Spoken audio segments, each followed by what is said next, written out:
Live from our living room, it's from Long Distance to Marriage with Andrea and Rich. We're a once long-distance couple who closed 5,000 miles of distance and made it through to marriage. We talk long distance, marriage, and relationships.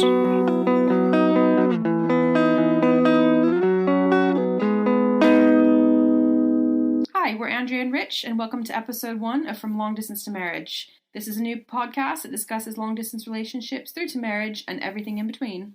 In this first episode, we're going to dive into our story, which takes us back to 2004, the time I was a senior in high school in a little town in Arizona, and I was a member of DeviantArt. How long had you been on DeviantArt at that time? Had you been on it very long? I've got no idea. How old was I? We were 17. I probably haven't been on there very long.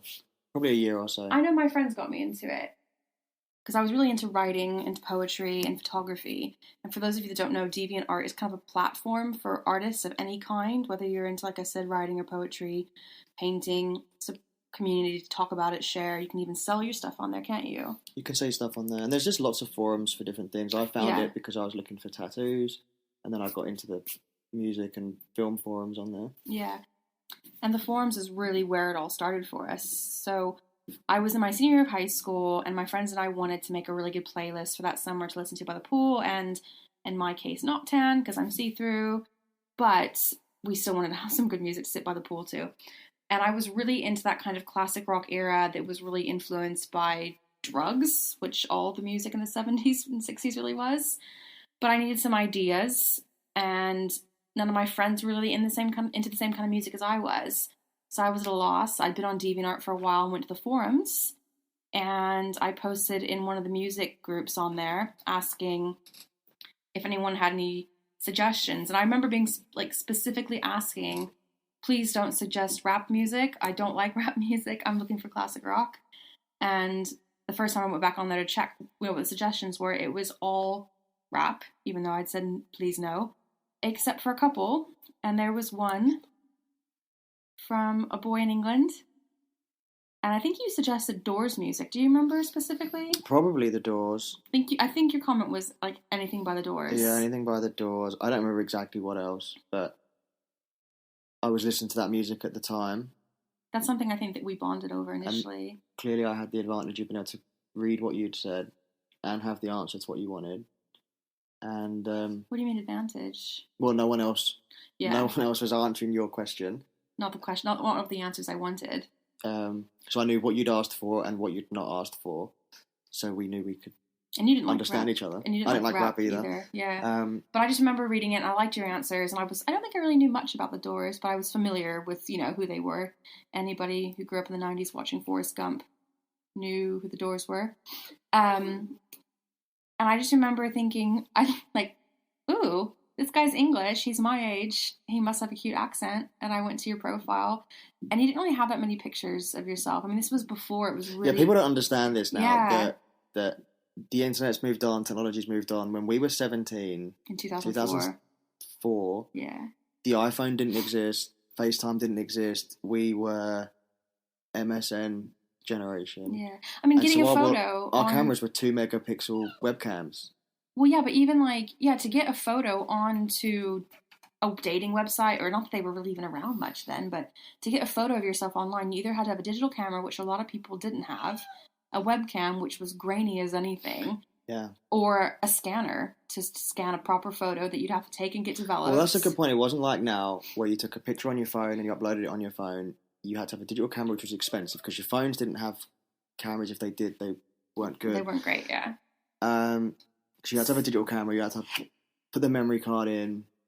So no, I didn't have many pictures on my profile. I remember there was the people that did were the people on DeviantArt were people that were serious photographers. Yeah. So you had more pictures than I did because you had a photography portfolio. And I was just on there talking about tattoos and music in the forums. I didn't have mine. Yeah, I'm trying to think if I don't even think I had my digital camera then, so I don't know how. But in any case, I went to your profile, and you didn't really have many pictures. And those that did, you were kind of like... Slash, you covered your face up as much as you could. You were shy. I think I had that one picture on my red light as well. Yeah, I think so. And there was one of you wearing these sunglasses, and your hair was just huge. Pictures that you'll see now on our socials and stuff and things on our website you'll see that Rich has beautiful curly big hair, but it's quite short now compared to what it used to be. So we'll have to share some really old pictures with your big hair. Well, I think our first picture on Instagram. On Instagram it is. Anyways, an older one. So I think I reached out to you. I think I messaged you, like, thanking you for, like, the music that you'd suggested, like, and saying, like, you're the only person. But what were you kind of thinking when I messaged you and you were looking at my profile and stuff? I don't remember when you messaged me. I remember looking at your picture, and it's still one of my favourite pictures. But you had, it wasn't even like a selfie today, it had a picture of you. You were sort of leaning forward. And I just remember thinking you were pretty hot. And I was quite happy to keep talking to you. It was so deep, wasn't it? It was pretty deep. I was 17. Yeah, so was I. But I think I was a year ahead of you in school. Because Well, we do school differently. School's a little bit, offset by a year or two. But you'd redone a year anyway. But so it was my last year of school. And so we forgot to mention that I was living near London at this point. Yeah. With so your family.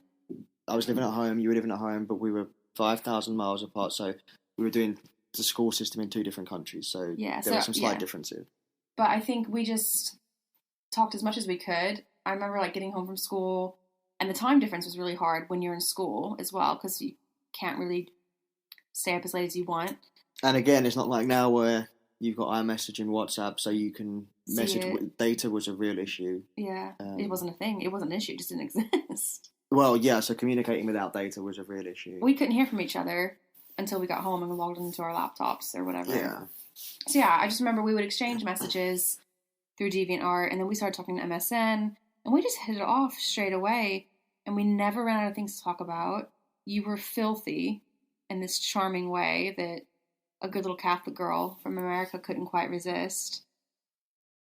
And we just couldn't stop talking. And I think once I actually finished school, because I think we started talking in February, so it was halfway through my senior year and your whatever year of school you were in. And once summer came around, we both just had the weirdest sleeping habits. Because it was 8 hours difference between Arizona, sometimes 7. Yeah, so I'd stay up till about 3 or 4 in the morning, which would be like pretty reasonable evening time for you. Evening, yeah, probably like 7-ish. So then I'd carry on, see my friends or hang out, whatever. And then I'd stay up until you got up, which was about 3 or 4 o'clock in the morning my time, so like 10, 11 in the morning for you. We sort of spoke at the beginning of end of each of our days, but it was then the opposite for the other person. Yeah, so I vividly remember, like, being in my bedroom on my laptop talking to you, either just messaging, maybe sometimes webcam, and my dad got up really early for work every morning, and even when I was that old, which is really sweet, he'd come in and check on me. So I'd hear him moving around and getting up, and I'd say, I'll be back in like 5 minutes, shut my laptop, jump back in bed, pretend to be asleep, because he'd be like, I was 17, but he would have been like, what are you doing? Like, did they know about me at this point? I'm sure they did. I told my parents everything at that age. Your parents did not know about me, though, did they? Probably not. I'm a lot more reserved. Yeah. Especially at that age, you were really quite at that age secretive, but private. And we weren't together. I mean, because I feel like at the time, then long distance relationships weren't. Not that they were less accepted, but I think nowadays they're much more common, especially for internet as well. Yeah. So, but I think we didn't see it as a long distance relationship at that stage. We just got on. We just got on really well. We openly had a crush on each other and were very attracted to each other, from what we could tell. It was just a friendship that was quite playful, I think. And I think at that age as well, we were only 17. We knew that there was nothing that could really happen. Yeah, it was a difficult time. Neither of us had jobs, money. There was no. Well, I had a part-time little job, but it was nothing. But there was almost a safety in the distance. That, like, we can enjoy this person, but there's nothing that's going to happen. Yeah. And I remember, though, we would talk about meeting one day, and I was working a little part-time job. And I remember I had a little box. I'd saved cash. I think I got up to like $150 or $120 or something. And before I realized, like, well, this is going to be way too hard to save for. And I was getting ready to go off to college as well in Phoenix. The little box reminds me that we were, at this point, sending each other things.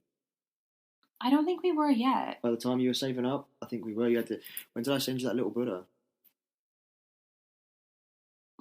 I think that was later, like when we were talking again really seriously. We might have sent a letter. I don't know if we did at that stage. I can't actually remember, but over the next, must have been about 2 years, we just stayed in touch. We were friends. I had moved to Phoenix to go to Arizona State. I met a guy there that became my boyfriend. There was just kind of a nothing. You didn't like him though, because, well, he was my boyfriend, and you were finishing up school at the time. But we just stayed friends, and we were in and out of touch, and you were always there if I was like fighting with my boyfriend or whatever. Yeah, so we weren't, as you said, we weren't immediately a long distance. No, we were just friends at this stage. Because I don't think it was sort of as big of a thing then as now. You wouldn't immediately get into a long distance relationship then, especially that level of distance. No. Whereas now I feel like there's more opportunity. It's much more acknowledged that you can find someone on Instagram today, immediately be in a relationship. But it was also never our intention. We weren't looking. Neither of us were looking for a relationship in that place. I mean... No, but I think it was something that at the time, anyone who entered a long-distance relationship like we did, especially online, we all had to figure it out for ourselves that it was even possible. Whereas now everyone knows it's possible. There was no Reddit then where you could go on and find a subreddit to talk to other people doing this. We figured it out by ourselves. And thank God there was no Catfish yet, because none of this would have happened if there had been a Catfish program. True. We will have another episode on Catfish. Yeah. So yeah, I was in college. You were finishing school. And we stayed in touch, stayed friends. I ended up moving back home and going to a more local college halfway through my first year at ASU. So this takes us... The next time we started talking really seriously was 2006. Like, again, we'd stayed in and out of touch the whole time. So it must have been quite early 2006. Because I finished school in May. I think it was probably around that time. And then I started university in September. Yeah, because classes were still in when we were talking, I remember. So it was probably, like, spring, March, April time. And this is when we started to get more serious. We got really serious. So we were sending each other stuff at this point. We were talking constantly. I've still got the T-shirt you sent me. But yeah, we sent each other all sorts of things. Yeah, letters a lot as well. Letters, and just if we went out, we'd send stuff. I sent you that picture of London. Mm-hmm. You sent me that little cigarette box. I think that was those were all birthday presents. They were birthday presents. But yeah, so basically the spring and summer of 2006, leading up to when you were getting ready to go to university, was extremely intense in terms of like the depth of our feelings. And I think for me, again, I don't know that your family knew about it for a little while, but I think they knew who you were at this point. They knew that you were talking to someone. They knew who you were. And I remember, like, my family didn't understand it. My family's very they were just concerned about my safety and my feelings, and the internet thing was still pretty new if you think about it. It was starting to move on by this point, because I remember that period of time I think we started to get sort of mobile data. We could have voice Skype, so I could talk to you while I was out. No, that was later. Again, Skype wasn't even around yet in 2006, I don't think. Oh, I'm getting my dates all confused. Yeah, you should have prepared for this, young man. When did Skype come out? I don't know.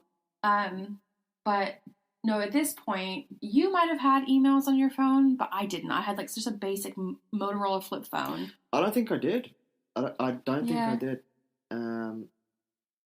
I think it was my second or third year of university that I got a phone that was capable. Okay. So yeah, then that's when that would have led to the next bit. But yeah, so it was an intense summer, and we just spent all of our time talking. I remember my friends would get annoyed because I would prefer to stay home and talk to you a lot of times and go out, go shopping, go to movies or whatever.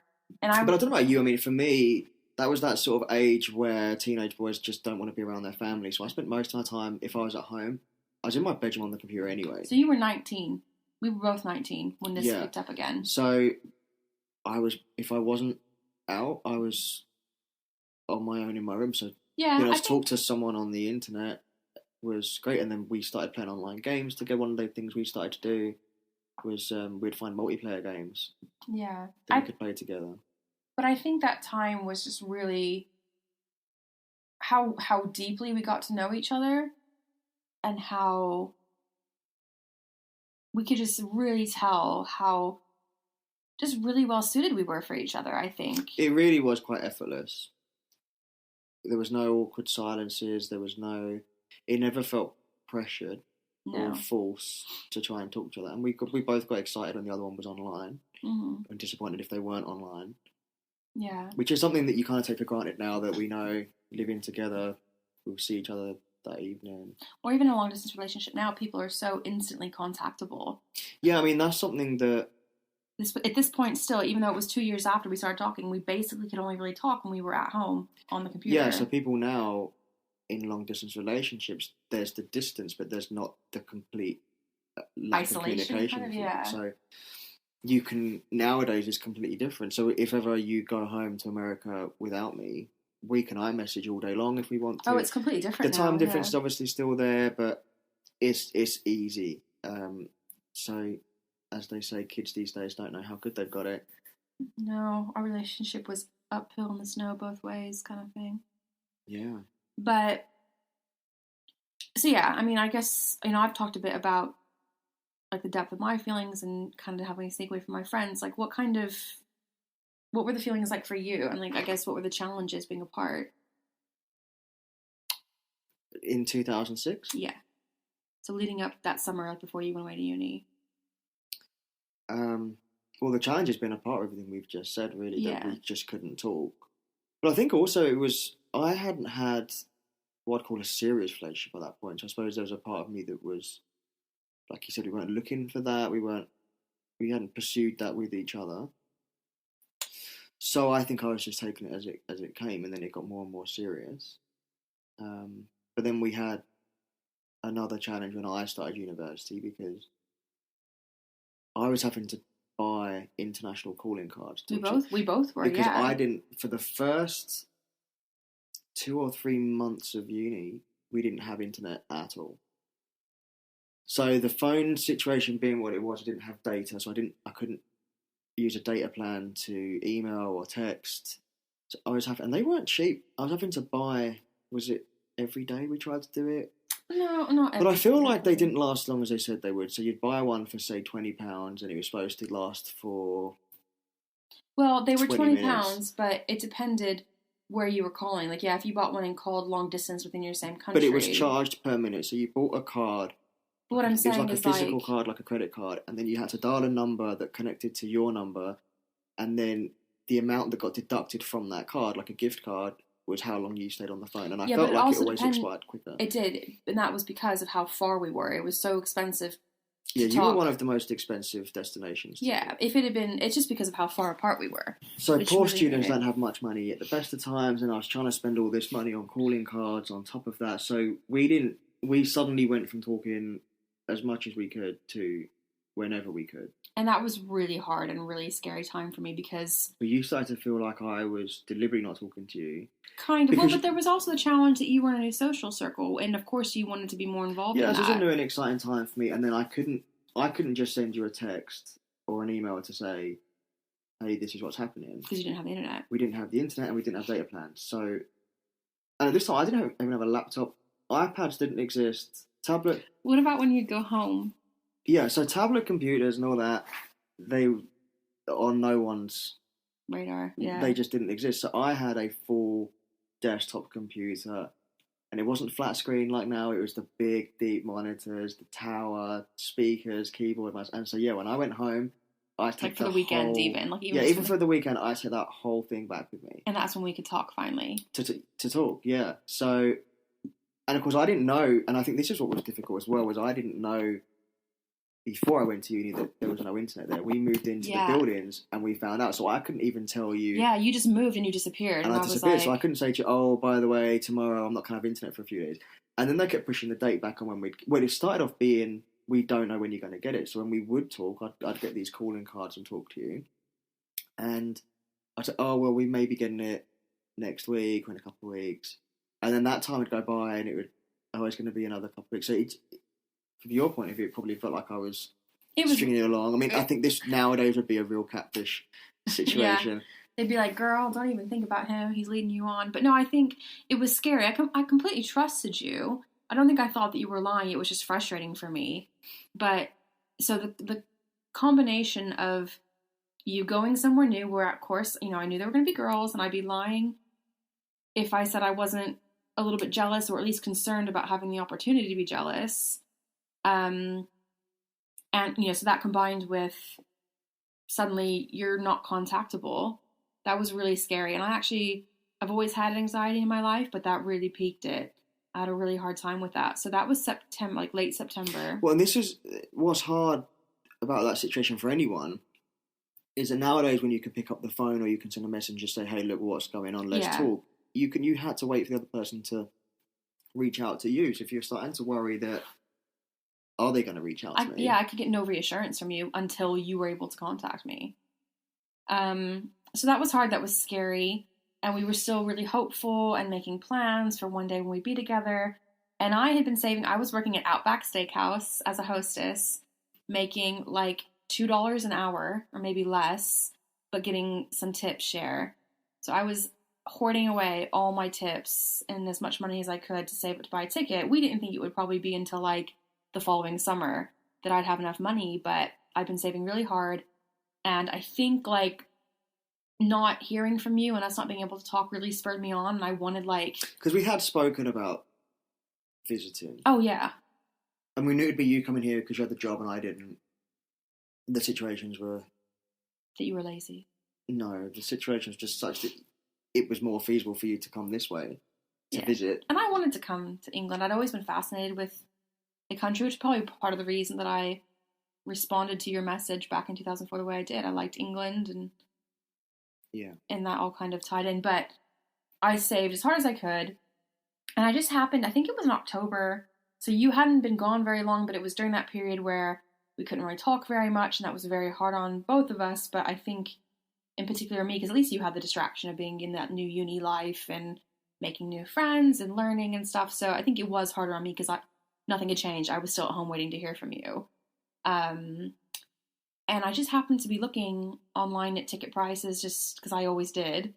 And I found a fare for Christmas Day to fly to London for like $500. And I had more than enough for that at the time. Not tons, but I had probably close to $1,000 that time. And I think I called you. You did. You told me on the phone. I said, I found this ticket. No, I think you... Didn't you call me and say... I'm coming to visit. Hadn't you bought it? No, I didn't buy it. I wanted to make sure, because I remember saying to you, like, I found this ticket. Should I get it? And you were like, buy it. I was like, well, don't you need to check with your parents? Because you were going to be going home from uni over Christmas. Oh, that's right. And you said, I don't need to check with them. I'm going to tell them. So buy it. So I bought it. And my parents were And then you called back and said, I'm coming to stay. Yeah, then I called back and said, I'm coming to stay. My parents thought I was completely insane, but they were also respectful of the fact that I was over 18. And so so we were 20 by now. We had turned 20 over the summer, both of us, because we're 3 weeks apart. My birthday's in August, and his is in September. And you never let me forget that I'm older. For those 3 weeks, I can rub it in. Yeah. 30 was especially hard, because I was 30 for 3 weeks, and you were 29, and you didn't let me forget that. So anyways, my parents were very concerned, and your mom didn't really. She was excited. My parents didn't really give a shit. Your dad didn't even really know what was going on. Your mom was excited.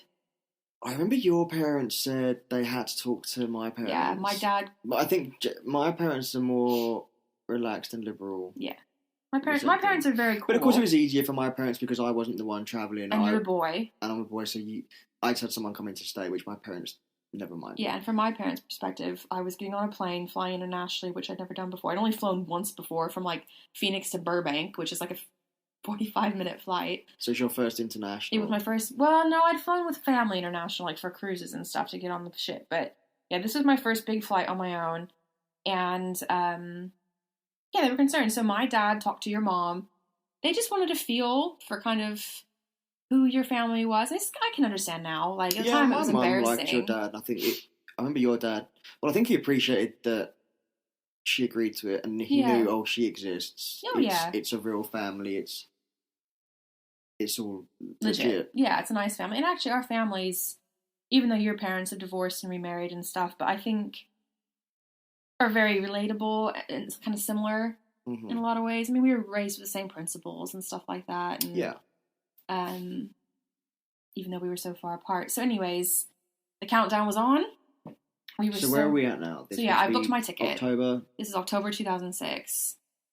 I booked my ticket. It was all good to go. And we were so excited. So it was like 2 months until I was going to get here. Yeah, it wasn't a long countdown. Actually, well, because I didn't expect to find that ticket fare. No. But flying, even still, hint to any long distancers, Christmas Day is a very cheap day to fly. If you've been in LDR for a while, you'll know that. But if you're new to it, fly on Christmas Day if you want to spend the holidays with your partner, because you'll get a better deal then. So the countdown was on. We were ready. We couldn't wait. We were so excited. It was still, I don't even know if you had internet yet at this point in your uni flat or not, but I feel like it was still a struggle to talk. If I did, I would have just got it because I was there for a couple of months at least, and that was about the time when you booked those tickets. So yeah, it was a hard time. It was still a struggle to talk, but we were still really excited, and I think the excitement helped us talk a little bit more initially. But then I remember it was getting to Thanksgiving time, so it was the end of November at this point. And I had to have my wisdom teeth taken out, which was awful. And I remember saying to you, like, I'm not going to be able to talk at all over the next few days because I'm having oral surgery. But I'll give you a call at the end of the week. And we had set a date to talk. And I was recovering and looking like John Candy. I was really glad. I think I sent you a picture. Do you remember me sending you the picture? I don't remember that picture. Probably wouldn't have been one of the ones you saved. This awkward looking picture. Anyways, so it got to like the end of the week and we were supposed to talk, and it was just really hard to get a hold of you. And I wasn't sure what was going on, but we finally did talk. And that's when you expressed some concerns. Do you want to just talk a little bit about that? So yes, we just turned 20, and I think that until the point where you'd bought the tickets, it all felt a bit different. And then when you got the tickets and you were going to be coming here and we were going to be meeting for the first time, and I suppose not talking to you for a couple of weeks gave me time to reflect in hindsight, that it was all going to become much more real, and there's going to be a level of commitment involved that we maybe hadn't really thought of, with things like you had enough money to come over once, but I wasn't working. I was in my first year of uni. You weren't in like a high paying full-time job. So the question was going to be, how are we going to meet a second time?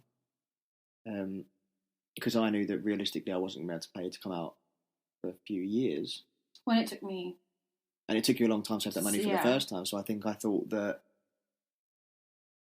maybe it'd be worse for the relationship in the long term if we sort of rushed through at that time doing it, rather than just carrying on with what I'd already done. Because once we met and everything changed, and it would realistically, we would have decided this is it, we're officially in a long distance relationship. I think we felt like we were anyway. We felt like we were anyway. And I think we had decided at some point over the summer, like, you know, can I call you my boyfriend? And I think you wanted to, but I think you did even then. You expressed some kind of like... I had more reservations than you did about...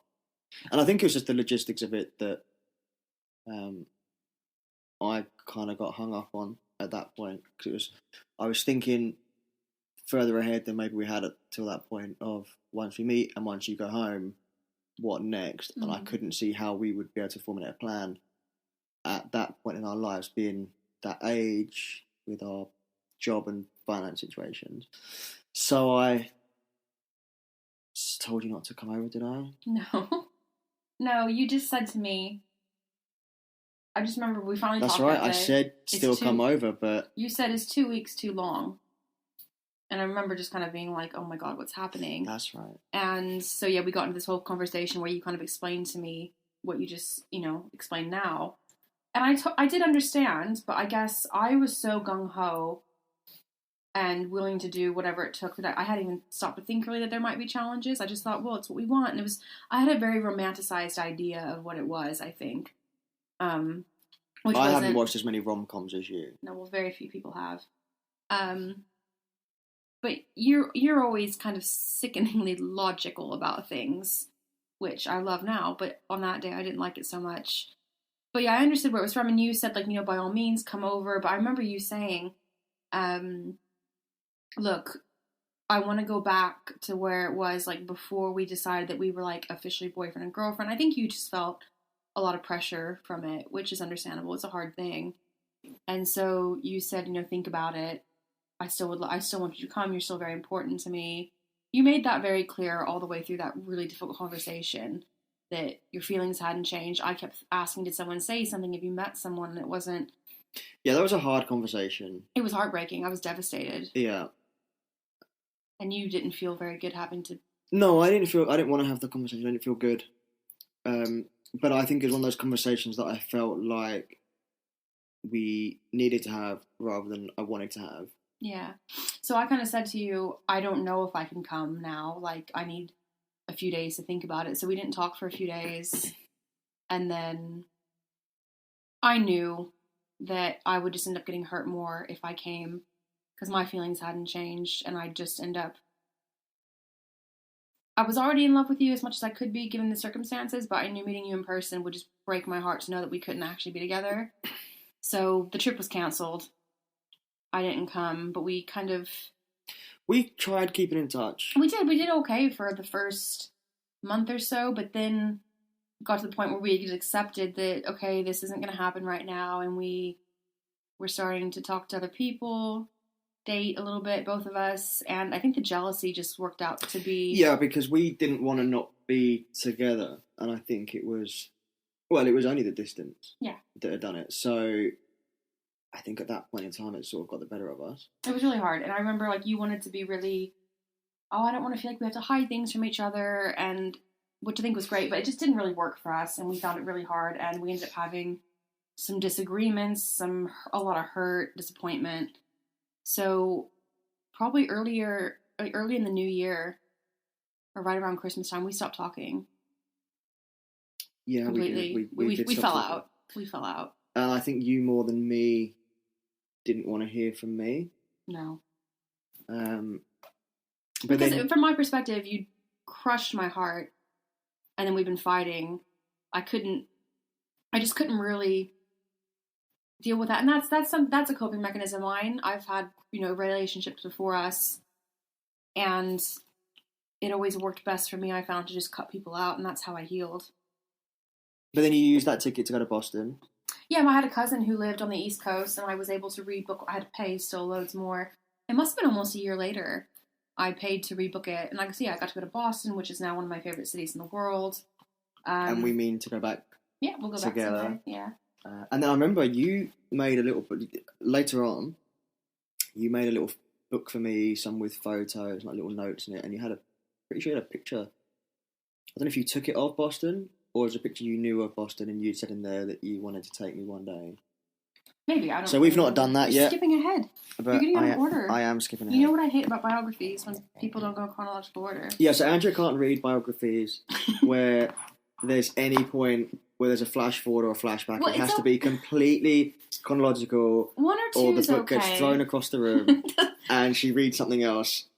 Doesn't get thrown, She goes back to Twilight. Well, if you know what works...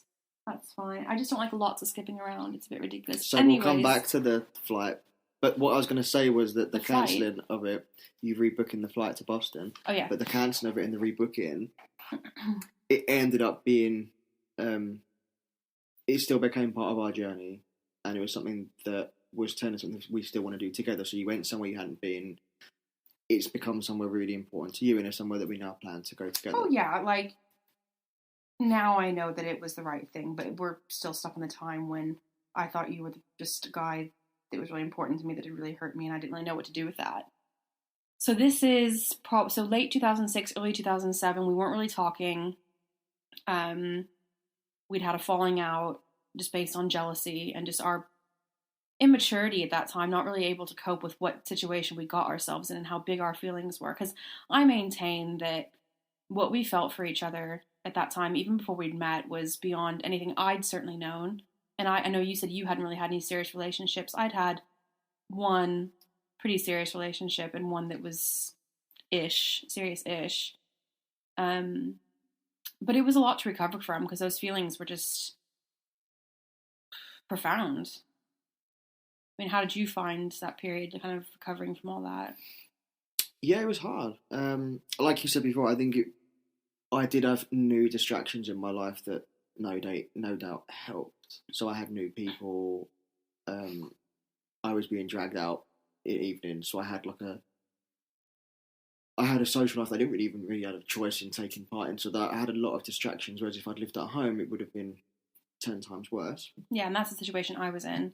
And I had a really good friend at the time who, still a good friend, but at the time we were best friends. And she'd kind of seen every stage of us starting to talk again and, you know, me planning my trip. And so there were a lot of bitch fests about you, basically, is what I'm saying. So that's that's how I coped. Anyway, so, you know, I was doing my own thing. I was still in college. I think I was probably in my second year now, must have been. And it was okay. And I remember later that year, probably spring 2007, about a year after we had started really talking again, 5-6 months after, you know, everything had kind of fallen through. I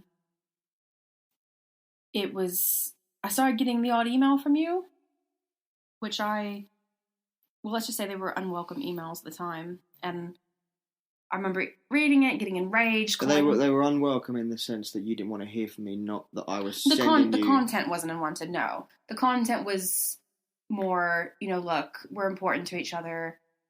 Let's...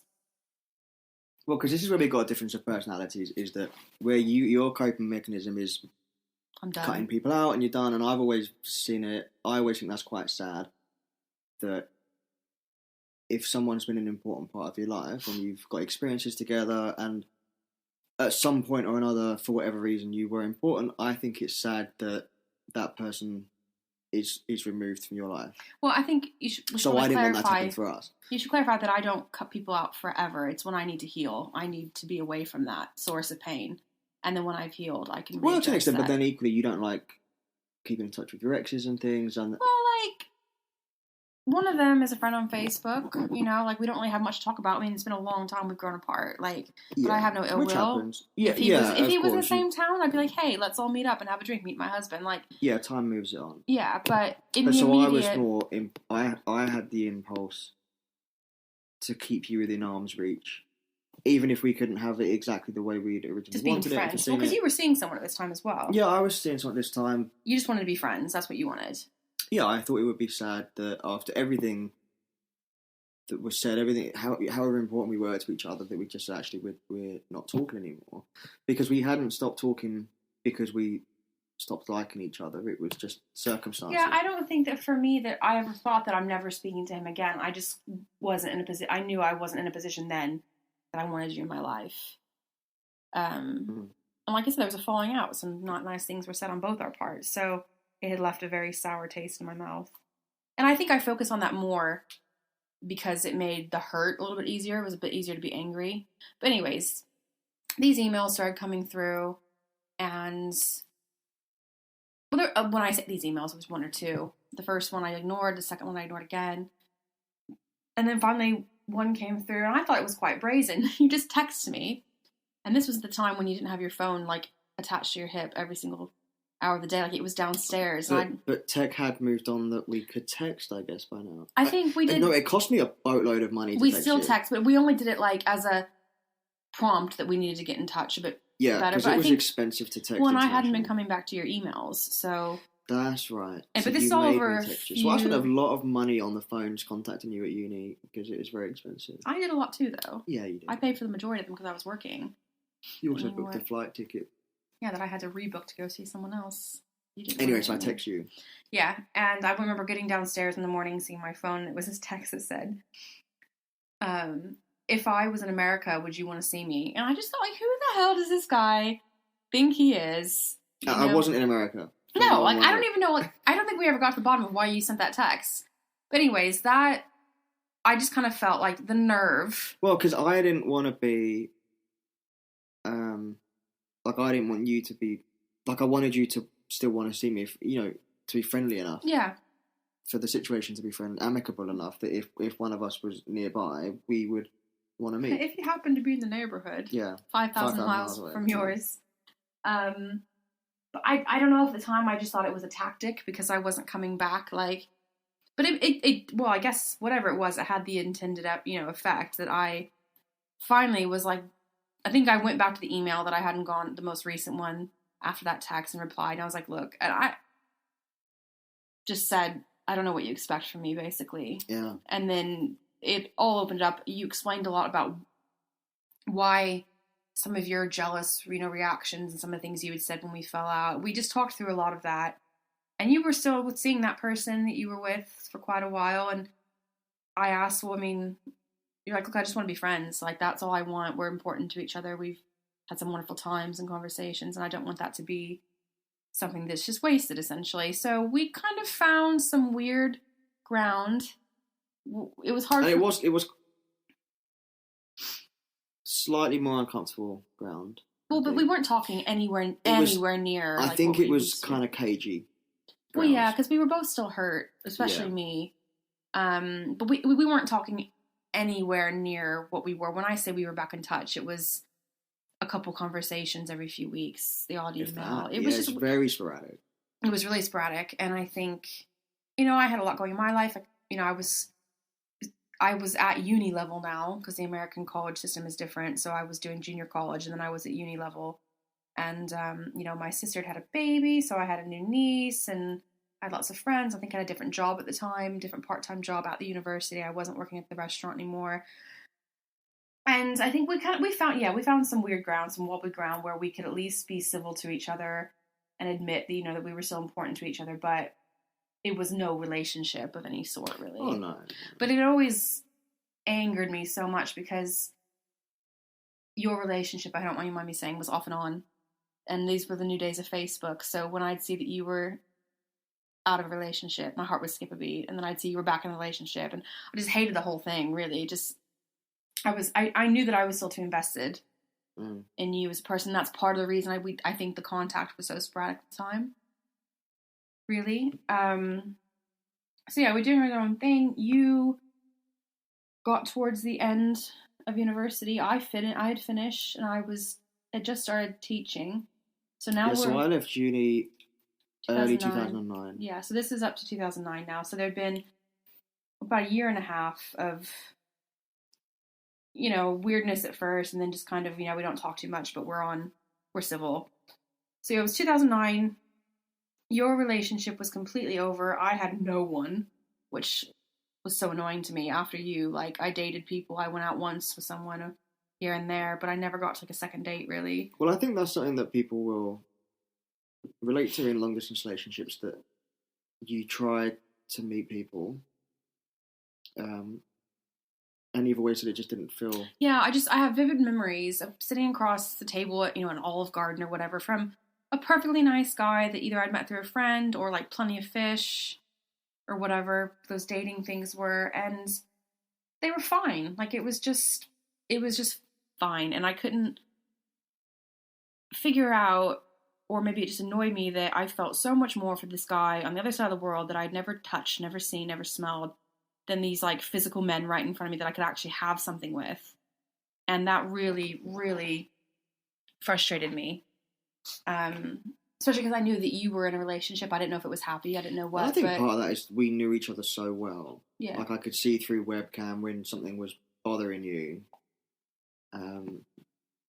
So we'd really put a lot of effort in. We knew each other to the point that these new people, you didn't have the same knowledge of each other. I don't, maybe. Or they just weren't great matches because they were like, I don't know, online dating, you can get really lucky, but I think in my instance, I was trying to force something because I wanted a relationship so bad. I remember being awkward at that time, like, between when we canceled my trip up to, like, this point in 2009. Well, because we were very organic. Like, we'd already said, we hadn't specifically looked for each other. But I remember being that annoying friend, like, I'd make new friends. Like, do you have any, like, single guy friends? Is your boyfriend? I just was so, not desperate, but just... maybe a little bit desperate. Not desperate for a man, but just desperate for connection. And I've been single a long time because even before you, which wasn't a physical relationship, I've been single for a couple years. So I hadn't had like a normal guy in your own town, someone to go out with. I had guy friends and I had little things pop up, a guy that I'd like and make out with, but it was just nothing. So it was 2009. I was in my first year of teaching middle school. So I kind of finally stopped thinking about relationships as I was trying to survive as a middle school teacher. not at all prepared for it. And a few months in, so it was late October, mid to late October, I came home from work one day, and there was a letter sitting on the kitchen counter. And even before I realized that it was addressed to me, I just from across the kitchen, I recognized the writing on the envelope, and it was from him. Yeah, so it must have been, I don't know the exact month, I think it was sort of July, August time, and I'd gone with some of my family to France And Spain? Well, we did like a couple of day trips into Spain, but the holiday was in France. And we were there for 2 or 3 weeks. And so we had been talking that year, nothing had really progressed. We were just civil and talking now and then, and we'd caught up a little bit with each other. But I think we got to a place where it was a lot less awkward. It was a lot less awkward. And you had broken up with your girlfriend for good, which I think made a big difference. Yeah, so we were both totally single. We were less awkward. But I remember thinking about you when I was over there, and because Europe looks very different, it's the narrow, winding streets and the cobblestones. I knew that you would like all that from a history point of view, from a photography point of view. And I just remember thinking about you a lot on that trip. And then there was one day we went to some caves, like in the side of a mountain of some sort. And they had, you could get postcard of a vending machine with some pictures of the caves. And at first I thought, I'll get some of these pictures for you. They're really cool. They're like the caves, I don't know what it's called. The stalactites and stalagmites? Yeah, that stuff. Looks like yellow icicles. And yellow icicles, that sounds really appetizing. Don't eat yellow snow, people. Don't eat icicles. But so I got you a handful of these postcards. I think you had 2 or 3, I think. And then I also got, so I was thinking about you a lot on this trip, and we did things like the markets and that, and I bought a couple of bracelets. Yeah, like leather strap bracelets. And these were shit bracelets because they were held together by a magnet, weren't they? No, so those were the ones that you'd given me years ago. Like before, when I was meant to come over the first time, you'd given me one of those magnetic ones. Yeah. This one you'd got to replace that one. That's right. So this was better. So then I was just meaning, like I said, this was maybe August, and I kept meaning to write you a letter and do it. It just took me ages to do. So it got to October, and I finally got it together, and I wrote you a letter explaining. It's quite a long letter, wasn't it? I don't remember everything I said in there, but I said I've been on a holiday, I was thinking about you, what was included with the postcards, the bracelets, and I think I said I hoped that we could move on. Well, you said... And I was just trying to put things right, I think, and then I couldn't really do anything but wait for you to receive it. But we had already... So yeah, we had already been talking a little bit, again, sporadic, a bit more than normal, but it was still quite sporadic. But I remember at the end of the letter, you said, things along the lines of I'm just really glad that after all that's happened, I'm still able to write you this letter. Even though things weren't the way maybe that they'd been a long time ago, or maybe the friendship that we'd hoped we could have, you were just really happy that I was still in your life. And, opening that letter, I think it just made me realize really how much I really still wanted something with you. After a couple of years or however long it had been. So I feel like that was a pivotal moment for us that really changed the dynamics of our relationship, because I think you thought it was okay to open up again. Yeah, I did. So you were kind of willing to be vulnerable again. I think the problem is that for all those years, I knew I couldn't just be your friend because I wanted so much more. And a big part of that was that you were in a more steady relationship than I had been at the time. And once that was completely over, which it was at this time that you'd written this letter, I felt like maybe there was a chance that we could be more than friends at that point. And I didn't know if I could be friends with you, but I knew that I could be more with you because that's what I'd always wanted. Mm-hmm. So I wrote a letter back to you. Basically, saying how happy I was, how much I loved the bracelet and the pictures, and how much I wanted to see Europe with you, and how, really, I just wanted to know if you still had anything left of what you felt for me before everything fell apart. which I did. And I feel like from here, everything moved really quick from here. So this was October, November. Well, it would have been November by the time. October. It was late October that I got the letter. And then, so November by the time I heard back from you. But we had been emailing as well in the same time. Yeah, so the technology had moved on. And that was a huge thing. And that really was huge, because then you went out not long after I bought an iPhone, so you could have emails on your phone. I already had an iPhone at this point, so we could email on my phone. Things like iMessage and WhatsApp weren't a thing yet. No, but we were able to we emailed. Skype. We could email all day, so we've still got those emails, like these huge threads of emails. Yeah. But we could have Skype on our phones and at least audio talk. So we were able to be much more consistent. I could contact you. It wasn't very good. We had data plans by now. So if I was Wi-Fi out, was a thing, so I mean that. I was able to talk to you while I was out, not as well as you can today, but I can have a crackly phone call and or at least an email, say I can't talk, I'm out. You know, at least so yeah. We could just be a lot more. I could know what was going on in your life. You could know what was going on in mine.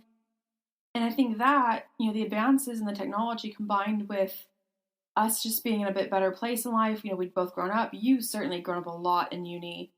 Because uni was a lot of first to me, so I'd had the relationship was one thing where I obviously. The relationship with another person, you mean? Yeah, but that allowed me to learn a lot about being in a relationship. Yeah. We lived together because it was a university relationship. Then I'd moved out of home, so I'd had to mature and sort of learn how to do things myself. So just overall, I'd gone from being 19, 20, yeah, living at home, to being 23 with a lot more experience under my belt. So that helped. And you were now teaching, so you were a grown up around children, and I was still living at home though. And we'd also had a lot of our own baggage to overcome. Yeah. So it was like a forest fire. Yeah, so when did you book your ticket now? Because I was scared. As much as I was excited and hopeful. But I feel like it all happened really quick, because we started talking in October and then you came over the following June. Yeah, I booked my tickets on Valentine's Day. So there was a few months. So it was like 3-4 months before I booked my tickets, but I was really scared. Yeah, we had a few conversations about how could you know that I wouldn't cancel again. Oh, we had a lot of conversations. And that was right, I mean, right until you got on the plane. Yeah. You were saying, like, are you going to be there? Because this other thing, now you can get on a plane and you can pay a lot of money to get Wi-Fi and say, are you at Heathrow? You couldn't do that then. No, not on the plane, no. We couldn't get on the plane. There was no way of communicating with each other on the plane. Yeah, so now you can get on the plane and say, if you left, yeah, you're going to be at the airport. You couldn't then. So until you boarded, you had that worry that I'd be there. You're doing the chronological thing again. Sorry, I think most people can follow it. Oh, I don't know. They don't know our story. What? I know our story, and you're confusing me. So there's a lot of conversations about that, and I remember having talks with my mom as well, because I mean, my family was really concerned. They love you now. They are so accepting of you, and they love you so much. But at the time, they thought I was an idiot. I remember specifically at the time that it all fell apart a few years ago, or a few years before, and you know, after that really horrible phone call that just was really hard, talking to my mom and crying, and her saying, "Look, you don't know what life's going to bring. You know, this may not be it for you. This may not be the end." And I just remember saying, "Don't patronize me, Mom." And then here you come back into my life a few years later, and we're going down the same direction. And I was scared to tell them, you know, that I was talking to you again. And I did. And my mom said, because I think I had told her over the years, you know, when I'd hear from you, and she'd be like, "Okay, just be careful, you know, like, remember what happened, be smart." And I think she could tell it was different this time. And I think, you know, I made it clear that you were single. And obviously she knew that I was earning money now, and that she couldn't really stop me doing anything. And I just remember her saying, "That's okay, you know, be friends, but don't let yourself get in too deep." And I just said, it's too late. Yeah, and we just completely fell back to where we were before, and even better, even deeper. Yeah, it was very quick. Effortless. Feelings? How did you feel? I think we really, really were trying to make up for that lost time. Because I think I always knew how I felt about you. Which was? Which one? Good. I felt good about you. Yeah, I felt good about you. But I think that we had that whole strange period where it was just weird. And then we got to the point now where we were able to open up with each other more. Yeah. So it just happened really quick from then on. So you came over, you booked your tickets in February. Yeah, I think it was kind of like my Valentine's Day present. I don't think it really planned it that way, but it happened to be that day, and they were probably cheap again. I was terrified, but I was feeling a bit brave that day. I remember a friend was kind of like, "Just do it, see what happens," you know. And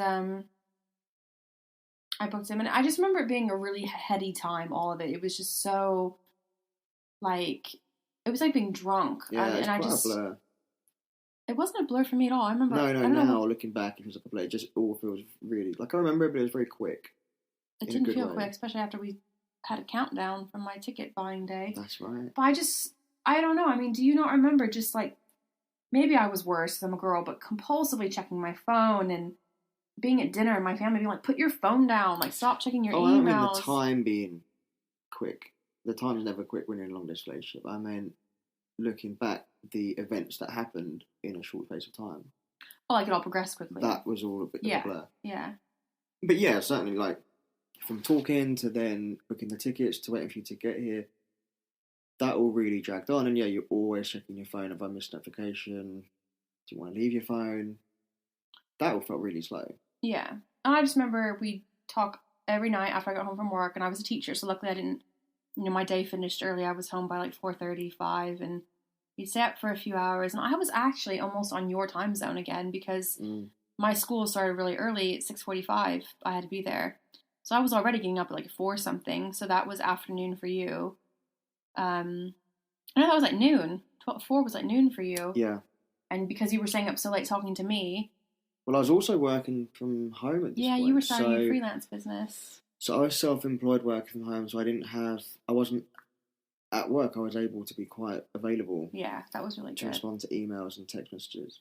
Yeah. And so we'd not FaceTime because that wasn't around yet. We would... We're still webcam or Skype. It was Skype. Yeah, Skype, either on the phone or over webcam. And it was just amazing and exciting. And I think the closer it got to June, it was more like, oh my God, what if it's not like this in person?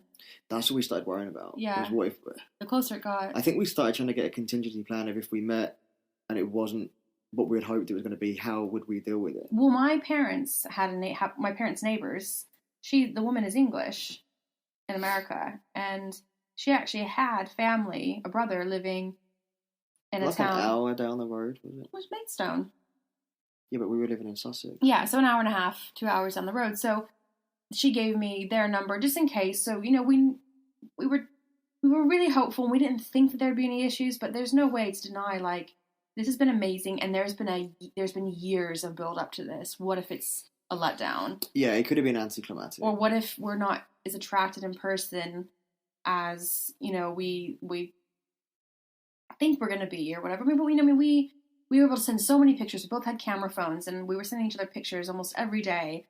And we knew each other's mannerisms because we had Skype and stuff, video chat. So we had a good idea. But I think anyone who's been in a situation where you've been in a long distance relationship before you've actually met, is something you think about. Is it going to be? Yeah, it has to be something that you think about. You mean? Yeah, I don't see how you couldn't. Yeah, it's something legit to worry about. So my flight. Well, I got here 23rd of June, 2010. When I landed, and I remember I made a friend on my flight, and I had a layover for some reason in Calgary in Canada because I flew Air Canada. And I remember trying to message you then to let you know, I'd landed safe and I was taking off. I don't remember if I had internet or if you got it or whatever. But yeah, so there I am landing at Heathrow. Yeah, and what was really awkward about it was I didn't drive. Oh yes. So I had to get a lift from my mum and stepdad, who were very respectful of it. They didn't come and meet you with me. They went and had a coffee or whatever they did, but we weren't able to be independent. Yeah, so it was kind of, we met on our own at the gate, and we were very sort of sheepish. No, well, I just I remember. Minute, I think we had quick cuddle. Well, no, but I just remember the customs thing. Oh, right. It was so, like, I was on edge enough. Here I am. I've been in the air for 12 hours. I've had an extra labor. So really, I've been traveling for 16 to 18 hours if you add it all together. And when you haven't met someone and you've been waiting to meet them for years, you want to look fucking amazing when you step off that plane. So, you know, I did the best I could with dry shampoo and a brush and tried to reapply my makeup and brush my teeth in the plane bathroom. And I was a mess. And so I'm going through customs and I'm going through passport check, and it's this English lady. And I'm always wary now, after many years of going through customs. Women in customs can be a bit jobs-worthy because they feel like they have a point to prove. Anyways, she asked my passport, are you here for business or pleasure? I'm here for pleasure. Where are you staying? With my boyfriend's family. Where does he live? I told him where he lived. How long have you been together? And I kind of went, well, she's like, how did you meet? And I was like, online. She's like, is this your first time meeting? And I was like, yeah. And she's like, how long have you been talking? 6 years. Oh, have a great time, stamp. And just led me on my way. I was like, are they going to detain me? But once she really, you know, I don't know, that just, so I was nervous. And I'd never come through like a big, I mean, Heathrow was the biggest airport. I mean, I guess I flew from LA, but it was certainly the biggest arrivals gate I'd ever been at. I had no idea where you'd be. And it was just, I was exhausted. It was a haze. And then there you were. And I didn't, we had a hug. And weren't you still with that girl you were traveling with? Yeah, that girl that I met on the plane. But then she took off as soon as we said hello. I introduced you, and she had to go get the train. But yeah, we kind of talked for a few minutes. Just, I don't even remember. This whole part is a blur. Like, that was a blur. We were definitely ship at the gate, and then we went outside, and then we... You had a cigarette. You were smoking at the time? Well, we started to warm up a bit. Yeah, and then we went and found your mom and your stepdad. They were waiting for us at the coffee shop in the... And then they drove us home, so we were sitting in the back of the car. Oh, God, I remember being in the backseat of the car, and it was like when in school your teacher makes you sit next to the boy you have a crush on. You want to be there more than anything, but you're also like, oh, my God. It was really weird, because then finally we're in person. Yeah, but your parents are there. But my parents are there, and then it's like, how are you feeling? We want to talk about this, but we can't because they're there, and it's like a little over an hour trip from Heathrow to your parents where they lived at the time. And I remember just being in the back seat, and like I was wearing like my grandma's ring or something, and you were like touching the ring on my finger, and I was like, oh my God. And I remember your mom had made it very clear to me that she had the spare room fixed up for me. So my parents were relaxed enough that they didn't mind us sharing a room. It was expected that you would come over and we'd share a bed. We're of a certain age. We're 23 years old, yeah. But, yeah, you were allowed to have the spare room if things weren't working out. I think your mom, even if I just needed some space or some time or I was nervous or whatever. And I remember sitting in the back seat and you said to me really quietly, where do you want to sleep tonight? And I was like, in your room. And, I think that was really the icebreaker. Okay, I like you, you like me. Yeah, and then it wasn't that awkward, but then we got to the house, put your stuff in my room, and we didn't know I went and took a shower first thing, because, But there's that awkwardness, because we hadn't had a kiss yet. I had to kiss you. You kissed me in the bedroom, yeah. I think I slapped your butt, you were lying on my bed. Yeah, I was laying on your bed, you were, going over to your computer, you walked by and slapped my butt, so I was like, okay, that's a good thing, and then... We were just then we were hugging. We were standing up and hugging at one point, and you kissed me, yeah. I was just dying for you to kiss me, and you just wouldn't because you were big sissy la.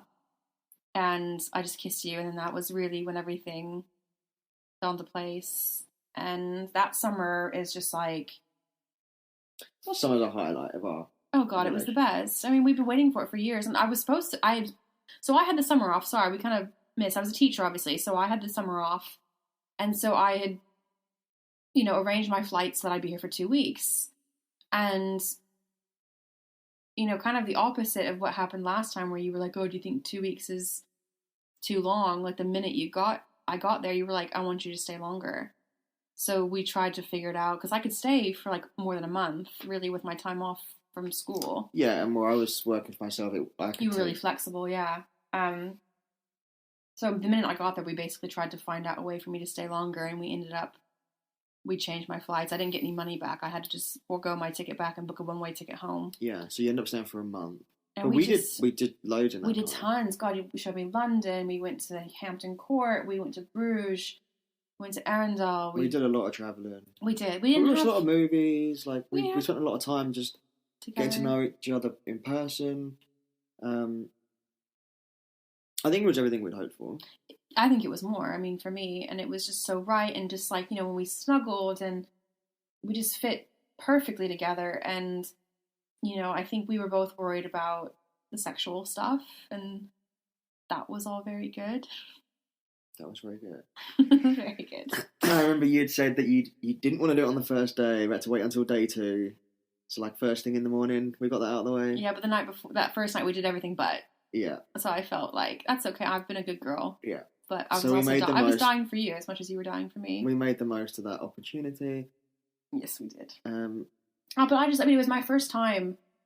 I mean, I'd been to the Caribbean before and Mexico, but it was my first time in Europe, and apart from just the drunkenness of being with you and being in love with you and knowing that we actually were in love, because I remember, like, before we actually met face to face, you were very nervous about saying, you didn't mind saying I love you, but you were scared to say I'm in love with you. Like, you just, and I think I felt very funny about that I didn't like that, but then once we actually met, I understood, like, yeah, this is more. Yeah, it was fine. But then, so the month was over and you had to go home. God, that was awful. It was terrible. So this was July. Towards the end of July, because school was going to start like the first or second week of August, so I needed to get back and start getting set up, and it was just awful. Like, you just said, just stay. But, you know, it wasn't that easy. There would have been visa things to work out, and I had to earn money somehow, and you weren't in a position to support me. Your business was very new and wasn't turning over very much, and I had to go back, and I just remember being terrified because I knew how to do long distance when we hadn't met, but what was it going to be like now that we had met? It was even harder. Yeah, it was a very different dynamic. And I just remember crying and saying goodbye to you and then going through security. I couldn't even see where I was going because of the tears and mascara just running, and I kind of got my shit together, got to my gate, and I remember trying to call you, but my, you know, phones and data weren't great internationally, you know, back in 2010, so I actually couldn't. I wanted to call you, and I actually, even still, part of me thinks that if my phone had worked, I would have called you and said, come get me, I can't do this, like, come back. But I remember being on that flight, shutting myself in the bathroom in the little tiny toilet in the plane, and just bawling, wiping my face, going back to my seat, and then, yeah, I went back to kind of my life. What was that like, leaving me for you? Yeah, that was really hard because for me, you'd been there for a month, and then I was going home, so the house felt empty. Yeah. It was an awkward drive home with my parents again because they knew you'd be sad. Yeah, so it was kind of awkward. And and then I couldn't talk to you for like half a day or a day. Yeah, I think I flew direct this time. I flew direct back to LA. Who picked me up? I have no idea. I can't even remember if it was my best friend. Oh no, it's just funny now that I can't remember. Anyways, I go back to my sister's house because she lives not too far from LA, and I'd left my car with her for the summer, and I was really tired, and I knew I'd be really jet lagged, so I broke up the journey back to Arizona by stopping at my brother's in San Diego for a night or two. And also, I had bought everyone I knew tons of souvenirs, so I was dropping off all my presents. And then I got home to Arizona, and the next couple days I just would start crying. It just like the drop of a hat, just devastated. I was working on a scrapbook. I'd taken loads of pictures and kept all the like maps and pamphlets and pictures of places we'd gone, and that was kind of how I coped. But it was really hard. It was really difficult. And at that point, we didn't know when we were going to see each other again. Yeah, that was a hard time. And I think by September, actually on your birthday, I have a thing for booking tickets on special days. I booked my tickets to come back at Christmas. So I think me especially, I needed to know. So we were only really apart at that point from end of July to middle of December. But yeah, it was hard. But that really dragged. It dragged. I remember I had to be, the relationship kind of changed at that point because where you were having such a hard time, I was having to be really supportive to you. I had a really bad time of it. So what had before been build up and excitement and planning for stuff, now it was that was over. It was hurt now, being apart. Yeah. And I went through some really hard stuff. You know, I think I mentioned earlier that I've experienced anxiety, but I've experienced pretty extreme anxiety, and this was one of the worst points. It just kind of got worse and worse, and you know, I was having panic attacks that would go on for days, and I was having to go back on anxiety medication. And there were points during it when I just didn't think I could do it. My family was extremely worried about me. You were worried, but it was really hard for you because you were seeing this happen from 5,000 miles away. You couldn't do anything. Mm. But I was not okay, and I was losing weight drastically. And at one point I said to you, I just, we need to end this. I can't do this. We need to break up. It's killing me. And you were just, what did you say? I don't remember. I think I said to you that that's not going to make it any easier because we're still apart. Yeah. You're not getting what you want by being apart. Yeah. Also, by being broken up, you'd still be apart. So I didn't. I think we knew that we just had to keep going. Yeah, and I don't remember how it got better. I know that there was a few things that I needed you to do. Yeah, but I think you did. I think really you just slogged it out. But the upshot is you came back for that Christmas. Yeah, so I booked my tickets in September, and then you had got a really good freelance project that saw a lot of money coming in for you. And you said, I'm going to come back after Christmas and come stay with you and your family for 6 weeks. And somehow, this flight was not direct. I think I had to stop in Chicago or Charlotte or something, but... Yeah, Charlotte we stopped in. But somehow, both legs of my return flight that after Christmas coming back from London to Phoenix, there was an empty seat. So these flights were full, or they were really busy. And yeah, there just happened to be seats next to you. So it's kind of meant to be. Yeah, and that was so exciting because we knew then that we were going to be together.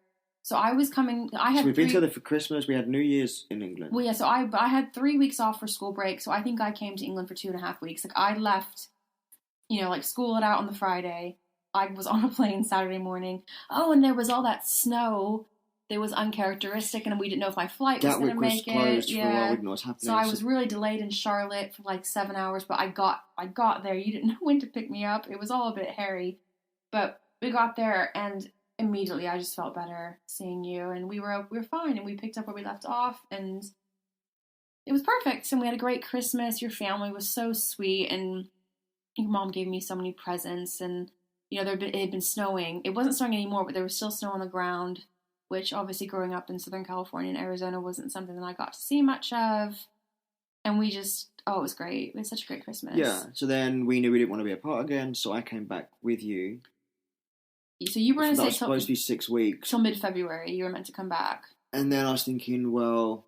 I told you I There was a little while, we were there for a little while before we started talking about it, but then I said I can't do it again. You said you can't do it again. I thought, well, I could work there. Remotely. And I was allowed to stay for 3 months. At a time. So I stayed. Well, so you stayed until my spring break, which would have, for school, which was it was March or April. And then we came back to England for a week, so I was able to renewed how long I could stay there. Yeah. So the option was I ended up staying for 6 months. Till the end of my school year, yeah. So we went back, we came here for spring break to England, went back to America, and... So other than for a week to reset the visa period, I was there from January through to June. Yeah, but... So after we got back, we knew we didn't want to be apart, and really all that this had done was, okay, well now we're together to the end of the school year, at which point I can come back and stay with you, but what's going to happen? And, we'd already started talking about marriage. We knew we wanted to marry each other, but I think you just weren't sure if we were old enough, or if you were old enough, or, Yeah. You weren't sure if you were ready for that kind of thing. And we had some kind of, not fights, but kind of just serious conversations about that. And I think realistically we knew that was going to be the easiest way for us to be together was just through a marriage visa. And the plan had always been for me to go to England. I wanted to. You wanted to, and it's also a lot easier to be in America. It was then. At the time, I think the rules have changed now, but it was an easy, we got the visa within a week. Well, hold on. You're giving away, you're doing spoilers. Yeah, it was a lot easier process. I guess we didn't really know that even at the time, but that's just what we wanted. So in April, I ruined a very special part in my life. Yeah, so we knew at this point that the plan was we'd move back here, and we knew that, or I knew that we needed to be engaged for that to happen, which is fair enough. Both knew. Yeah. So I remember I got your dad's permission to marry you. I think he was just pleased to see the back of you. And then this was hard because in America, I was driving. Now you taught me to drive out there, but I couldn't drive on my own. So, you didn't have my car, yeah. And I didn't have your car, and I wasn't legally able to drive unattended, so I couldn't go out and buy a ring and all that good stuff. So, the pressure I had was you had to tell the school whether you were in your contract or not, and you only had a couple of days left to do it. I had a few weeks, I think. Yeah, or you needed to know within a couple of days what you were doing. Yeah. So I had to propose quite quickly, which was fine. I knew I was going to do it, but my time frame was short. And we went out one night. Did we go for dinner? I don't know. We hadn't gone for dinner. You'd come home from work. It was just a normal day. I was all like, just, work's told me that I need to let them know. And I was pretty frantic. Like, suddenly we felt the pressure that we had to figure out what we were going to do. Yeah, so I think I said, let's just go for a drive. Because you lived near the foothills of the mountains. So I thought, let's go to the mountains. That seems like a nice place to propose. I didn't have a ring. But let's go there. And then you didn't want to go there. It was getting dark, and I was... You just don't like doing things you don't want to do. So you're like, no, I'm not going there. And I didn't really know the area as well as you did. So now I'm thinking, well, fuck, where are we going to go? And one of us, I think you suggested, let's go to the church that you used to go to. Yeah, you just were kind of playing it like, oh, I just feel like, we've had this very serious conversation this afternoon. Like, I don't want to go back to the house. Let's just get out for a bit. So we end up at this church. We get out of the car. Oh, that's fine. I'll do it in the church. And it's got meaning for you. So we get out. We go to the door. The church is locked. So then I thought, well, I'll just have to do it here at the door to the church. And I turn around and you're back in the car. You did not want to be out of the house. So in the end, I just had to propose it in the car. I had nowhere else to go. Although not having a ring turned out to be quite fortuitous because what I had in my mind is what you would love. You couldn't stand the sight of it. So we got engaged that night. We went back to the house. You told your mum. She didn't believe you. Your dad knew because I had his permission. But your mum kind of put a dampener on it because you had to convince her that we were engaged. Yeah, like, I'm not just making this up. But then that weekend we went ring shopping, which was really nice. That was so fun. It was one of my favourite, And we got kind of lower end of the budget rings because neither of us had much money. But they've lasted. It was exactly what I wanted, though. It didn't... Yeah. But it was a fun day, and I just imagined that I would have a ring to give you. And that I would. But I'm pleased I didn't, because one, you wouldn't have liked it, and two, we had a really special day going out and buying the rings together. But you did fuck up the proposal. I did. I'm always messing. But that's another story for us. Yeah. So after that, it was time to figure out the visa situation, which was actually, it wasn't that bad. It wasn't. It was stressful for me. There was quite a lot of paperwork. There was a lot of paperwork. There were a lot of steps. There was a lot of they wanted phone records, but because we've been talking on Skype so much, there weren't phone records, but I found what I could. And they wanted emails, and finding an email that didn't have anything sexual or inappropriate in it was quite the job. We had loads of pictures of ourselves. So, but yeah, they want proof basically. So I paid an expediting fee to make sure that we got an answer quite quick. And so this is end of April. And gosh, it must have been by... I think we did it on a Thursday and you had it by the Wednesday. The next week, yeah. Because I remember, we didn't... It was a couple of weeks before I got everything together and got everything, figure out what we had to do. I had to have my biometric fingerprints and photos taken and all kinds of stuff. So it was But there was no medical involved. No. You didn't need an interview. They didn't need to prove you could speak English because you came from America. So it was quite easy for us. Yeah, because of the relationship between the two countries and the same languages, it was a lot easier. So, but there was a couple of weeks after we got engaged that we were getting all the paperwork together, and then we sent it off, and yeah, there was a period of a week or so where we didn't really know what was going to be happening. I think I got really and worked also, up. you had to call them a few times with questions, and that was a really expensive line to call them. Was that not here after? No, that was when you were doing the paperwork for the visa, like what do I need to include? What does this bit mean? It was a really expensive phone line. Yeah, but I had to pay it. It all on the credit card. So it was stressful. But I think I was just so scared that they were going to say no to us or that we'd fill it out wrong. And I think they've actually got a lot more strict in the years since then. That if you fill out something wrong or tick the wrong box, you're just rejected and you have to start over again. But I think they were a lot more lenient. And the requirements are a lot stricter now. Yeah. And I mean, there wasn't a specific amount of savings I had to have. It was just a lot easier, I think. And yeah, within a week or a little bit less, I came home. But the only stipulation of it was when you got that visa within a week, they said you have to get married within 6 months. Yeah. So this was April. This is probably May by the time we got it. Yeah. So we had until October to get married-ish, around about October. Yeah, so I remember coming home from work one day and it had been a rough day and I was nervous about what was going to happen with the visa situation. And I just had the most brief, blasé email waiting for me when I got home that just said, your UK visa has been issued. Expect it in the post within however long. That's right, yeah. And we were so excited. My mom was devastated. I mean, she was happy that we were going to be together, but she was sad that I was going to be leaving. You were the last child at home. Yeah, so the rest of May was cleaning out my room, getting rid of my stuff, seeing people. Unpacking. Because school ended for me at the very end of May, or very first week of June. And then we only had a few days in Arizona, and then we did one big road trip of the things that you had wanted to see. Because you'd had a great time with me out in America. That's right. But So because we were going to be flying back from LA. It was my first direct flight, I think. Probably. So we went from Arizona, we did Vegas and the Grand Canyon, and then we looped back and went up to LA. Mm-hmm.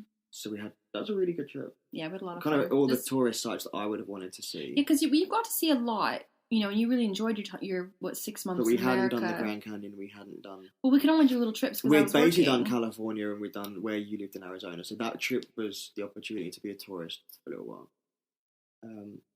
But then we moved, and then it was wedding planning because by June we only had 4 months. Yeah, roughly. To get married, so we did it in 3. We got married at the start of September. Small wedding, because we had talked about doing just going and the courthouse kind of wedding, and then doing a bigger wedding later in the year, because obviously. So the courthouse wedding to meet the legal requirement for the visa, and then having a big fancy wedding. Not fancy, but just a big. Well, just because it was very short notice for all of my family, no one could get there. Yeah. But in the end, we kind of decided, well, then which day is going to feel like our wedding day? I don't, we'll just do one nice small wedding, but only my parents could come from my side. But it was small but beautiful, and a really hot day. Yeah, very hot day. And we did it. We made it. Yeah. And that was just over 7 years ago, the day we got married. We got married 7 years ago, but we've not been apart. We've been living together since December of 2010, when you came for Christmas. Yes, except for the 2 weeks that I went back home once to see my family without you. Yeah, but you lived here by then. So we haven't been apart distance then. In almost 8 years then, I guess. And that is the long and short of our story. That is our story. So it's been brought to my attention that I interrupt him a lot, so apologies for that. This is new, and I think he interrupted me a lot too, but we're getting used to this. But stay tuned. We have lots of tips, lots of ideas, lots of stories, and we hope to share it all with you. So thanks for listening. If you have any questions for us, our website's longdistancetomarriage.com, where you can find our social media profiles, as well as send us an email, and we do read everything. And let us know if there's anything in particular you want us to cover or any specific questions you have about our experiences. But thanks so much, guys. Bye!